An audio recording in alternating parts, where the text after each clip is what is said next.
Hi, I'm Josh Willis with Reinsert, joined today with Matthew from ABRA. We're gonna go over some tech support issues and some maintenance things that you can do in your shop to make your machine run better. Today, we're gonna go over how to change a homing sensor.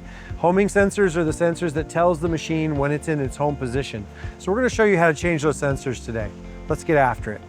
We're going to loose the set screw, which locks it in place.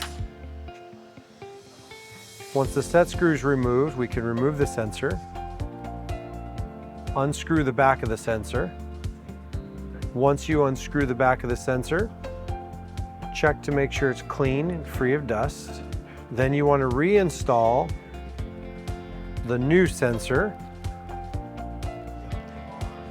First, place the screw on the front side. Then you can screw the new sensor into the back side, making sure that it's nice and snug. Once it's nice and snug, place it back in.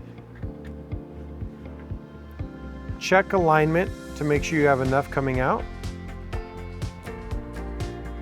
Then replace the locking nut back onto the front. Checking that it's snug. Lastly, tightening it up with a wrench. The size wrench that you want to use on that is going to be a 17 millimeter. Double check by going up and down to make sure it stops.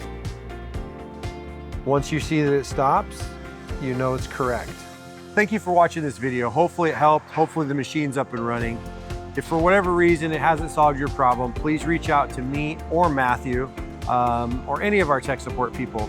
And we're happy to walk you through it and get this thing resolved and get your machine up and running. Thanks a lot. Have a great day.